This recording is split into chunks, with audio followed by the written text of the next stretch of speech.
வணக்கம் நண்பா. நாம் இந்த வீடியோவில் கச்பிசிஎல் ரிக்வயர்மெண்ட் 2025க்காக வந்திருக்கு. கச்பிசிஎல்ங்கிறது ஒன்றும் இல்லை, இந்துஸ்தான் பெட்ரோலியம் கார்பரேஷன் லிமிடெடில் உங்களுக்கு 234 ஜூனியர் எக்ஸிக்யூட்டிவ் போஸ்ட் வந்திருக்கு. இந்த அப்ளை பண்ணுறதுக்கு என்னென்ன குவாலிஃபிகேஷன் வேணும், ஏஜ் லிமிட் என்னென்ன கண்டிஷன் கொடுத்துக்கிறாங்க எல்லாமே இந்த வீடியோவில் கிளியராக உங்களுக்கு எக்ஸ்பிளைன் பண்ணியிருப்பேன். இந்த வீடியோ ஸ்கிப் பண்ணால் ஃபுல்லாக எண்டு வரைக்கும் பாருங்கள் நண்பா. வாங்க வீடியோக்குள்ளே போகலாம். கச்பிசிஎல் 234 வேகன்சியில் ஜூனியர் எக்ஸிக்யூட்டிவ் பார்த்திங்களா, மெக்கானிக்கலில் 130 போஸ்டிங் கொடுத்துருக்காங்க, எலக்ட்ரிக்கலில் 65 போஸ்டிங் கொடுத்துருக்கிறதா சொல்லியிருக்காங்க. அதே மாதிரி இன்ஸ்ட்ருமெண்டேஷனில் 37 போஸ்ட்டு கொடுத்துருக்காங்க, கெமிக்கலில் 2 போஸ்டிங் கொடுத்துருக்காங்க. மொத்தம் பார்த்திங்களா 234 வேகன்சி கொடுத்துருக்கிறதா சொல்லியிருக்காங்க.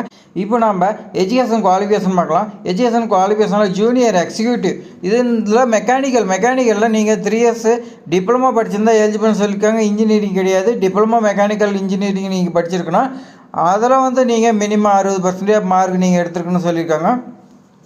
இந்த 60% மார்க் எதுன்னு சொல்லி பார்த்தீங்கன்னா யூஆர், ஓபிசி, என்சி, இடபிள்யூஎஸ் இந்த கேட்டகரிக்கு 50% மார்க் பார்த்திங்கன்னா எஸ்சி, எஸ்டி, பிடபிள்யூபிடி இந்த கேண்டிடேட்டுக்கு பார்த்திங்கன்னா 50% இருக்குன்னு சொல்லியிருக்காங்க.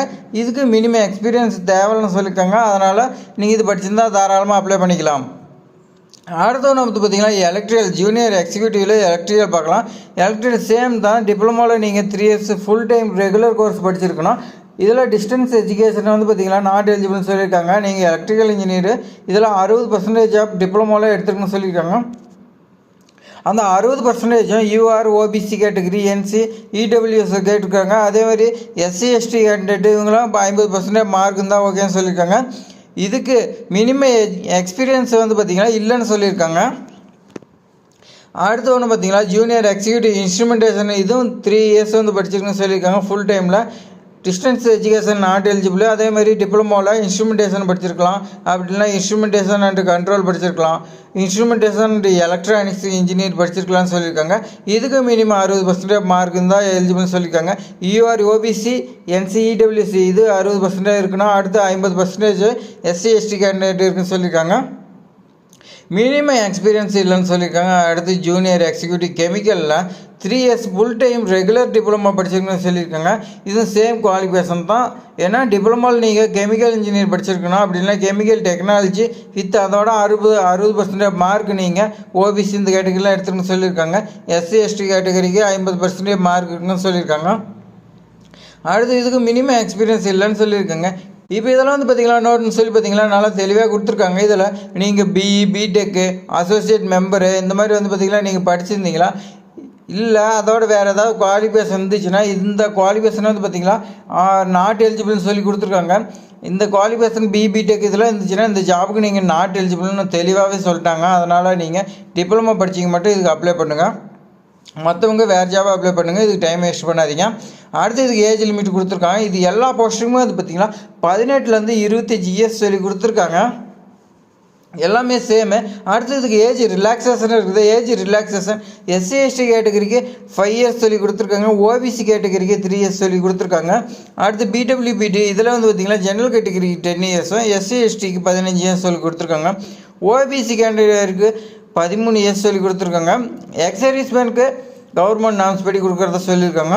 சேலரி பார்த்திங்கன்னா 30,000லேருந்து 1,20,000 வரைக்கும் சொல்லியிருக்காங்க. எல்லா கேண்டிடேட் 234 போஸ்டிங்க்குமே உங்களுக்கு 30,000லேருந்து 1,20,000 வரைக்கும் சொல்லியிருக்காங்க மந்த்லி. இந்த 4 டைப் ஆஃப் போஸ்டிங்க்கு இந்த சேலரின்னு சொல்லியிருக்காங்க. இது எப்படி செலெக்ஷன் ப்ராசஸ் வச்சுருக்காங்கன்னு பார்க்கலாம். செலெக்ஷன் ப்ராசஸ் நீங்கள் சிபிடி கம்ப்யூட்டர் பேஸ்டு டெஸ்ட்டுன்னு சொல்லி கொடுத்துருக்காங்க. இதில் நீங்கள் எக்ஸாம் எழுதுகிறோம். அதே மாதிரி பார்த்திங்கன்னா குரூப் டாஸ்க்கு அப்படின்னா குரூப் டிஸ்கஷன் இருக்குதுன்னு சொல்லியிருக்காங்க. இதெல்லாம் பாஸ் பண்ணுறீங்க ஸ்கில் டெஸ்ட் இருக்குதுன்னு சொல்லியிருக்காங்க. அப்படின்னா பர்சனல் இன்டர்வியூ இந்த மாதிரி எக்ஸ்ட்ரா இருக்குன்னு சொல்லியிருக்காங்க.